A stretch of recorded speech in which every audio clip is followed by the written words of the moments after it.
50 hertz, an ordinary number. It might not seem that significant. But actually, 50 hertz is one of the most significant numbers you'll ever come across.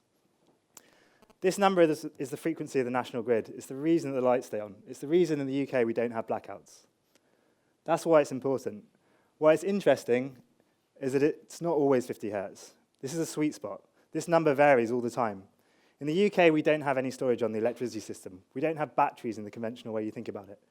Meeting demand and keeping that 50 hertz is all about predicting supply, predicting demand.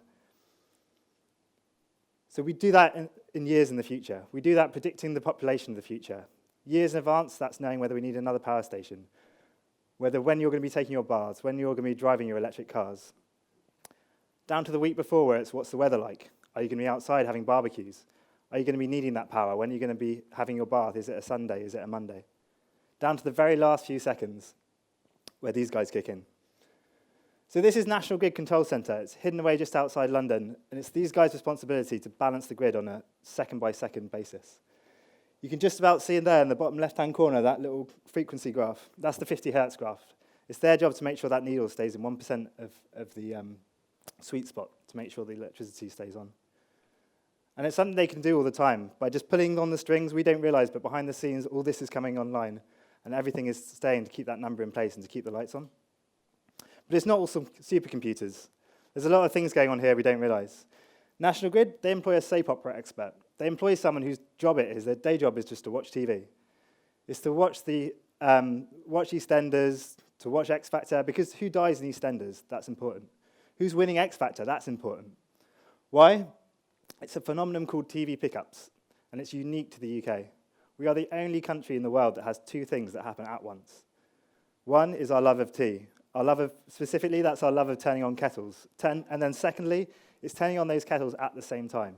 It's our love of watching soap dramas. The Americans, they drink hot drinks like we do. They have kettles that are boiling in the evenings when they're watching TV, but they're watching programs at different time. The French, they have the same TV habits as us. They like to gather around and watch one program together, but they don't boil kettles the same way. We are the only country in the world that has that combined impulse of turning on the kettle at the same time. And meeting that habit is a huge challenge for the grid. Those TV pickups are huge amounts of energy. Typically for a large TV pickup, so that's about maybe 1.5 million cups of tea, which is 2 gigawatts.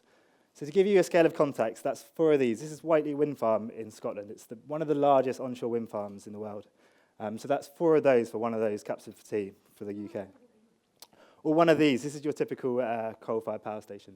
But actually, in real time, it's not one of these, because for a coal-fired power station to come online, that's maybe 6 to 12 hours for it to warm up and get going. The wind turbine, that can come on quickly, but it has to be windy, right? When we have that cup of tea, it's all about the seconds. It's all about those guys at National Grid seeing the needle move and reacting quickly. And for that, they've got things like this. This is Dinorwig Power Station up in Snowdonia in Wales. This was once the second biggest quarry in the world. Now it's one of the fastest reactive power stations in the world. When they know there's that EastEnders final, when they know there's that football match, they're pumping water up to the top of the mountain, and it's literally crashing down. When they call for that moment, thousands of gallons of water come down, and that feeds into the grid. And all that has to happen all the time, every day. So what does a TV pickup look like? Well, I'll give you an example so you can see how it happens in real time and see the impact on the grid. Cast your mind back to this moment. This is one of the most recent TV pickups that we've had. So this is 2013, the Wimbledon final. I'm sure you remember it. It was Novak Djokovic versus Andy Murray. Djokovic chasing his second title at Wimbledon. Murray trying to be the first British champion since Fred Perry in 1936. So this is what it looked like from the grid's point of view. This is the impact on the national grid. You've got 2 lines here. The dark line, that's the demand on the day, and the yellow line is the typical demand on a typical Sunday afternoon. And as the match begins, we just see the typical decline, as you would expect. You have, as the line goes down, that's people using less electricity. So you've got the normal afternoon decline after lunch. You don't really notice that the tennis is on from the grid's perspective. Until we get to this point, 3 o'clock, end of the first set, you'll see that little jump up. That's the first sign the grid get that the tennis is on. And that's all of us, me included, who watch the first set, think, oh, nothing's going to change in the second. No one can win the match in the second set. I'll go have a late lunch. I'll go put on the kettle. I'll go clean my clothes. And that happens to everyone, and that causes that jump, and that has to be balanced, and they have to know that's going to happen.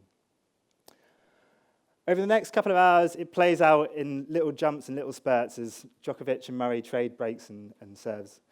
And that line jumps up and down, and you can see a few points along that. And that happens through the second set, and then now we're into the third set. And this is where it starts to get a bit different, okay? Djokovic has gone up 2 games in a row, but then Murray comes back. And he comes back quick. Suddenly, out of nowhere, he's serving for the championship. Then this happens.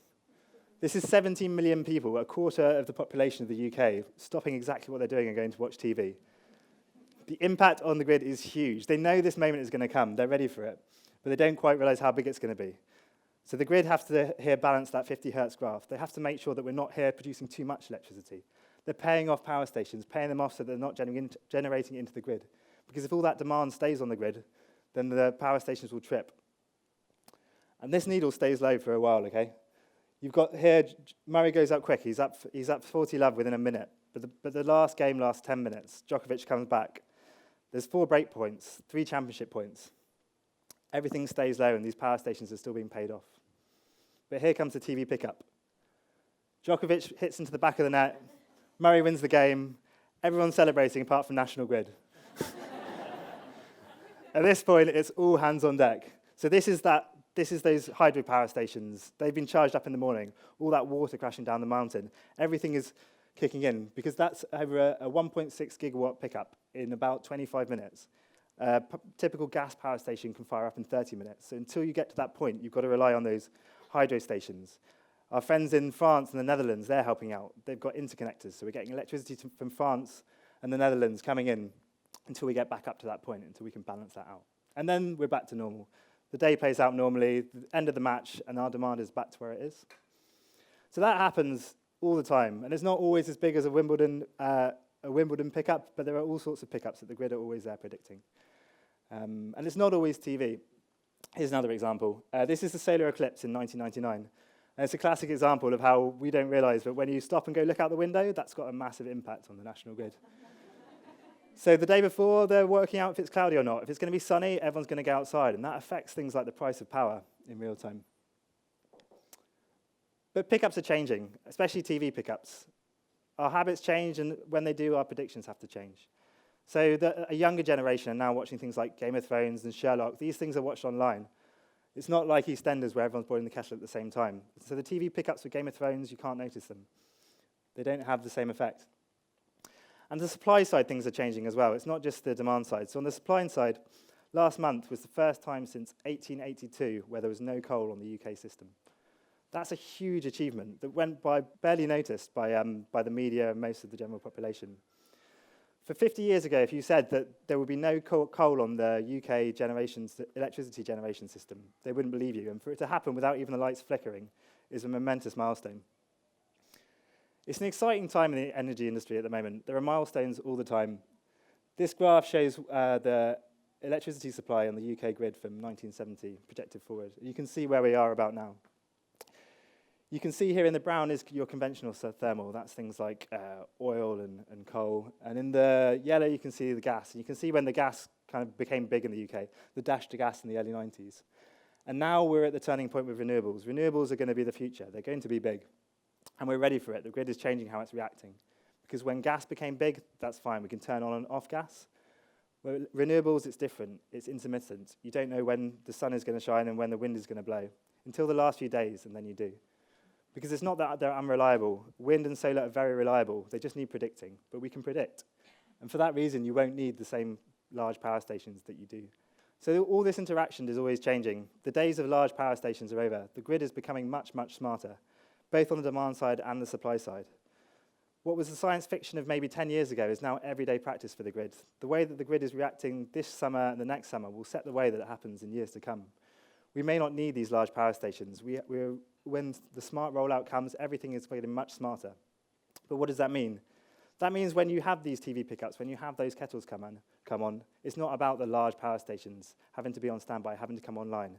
It's about the little man. It's about the community energy systems communally across the country making the same amount of energy as a power station. It's about being able to call on backup generation from hotels, from hospitals. It's about all the supermarket freezers in the country having smart chips installed so that the freezers turn off for 5 minutes rather than having to turn on generation. And that's not the future, right? That's happening now. As we speak, supermarkets are all getting these smart chips installed so they can balance that frequency much better. So we don't know what the future's going to hold. We don't know if in 10 years' time we'll all be driving electric cars, whether we'll all be migrating to new cities, or whether we'll all be moving off-grid. But projections play out. Uncertainty's narrow. Next time all of you boil the kettle at exactly the same time, we won't have a blackout. And that 50 hertz down to that last second, every second, will always be there. Thanks very much.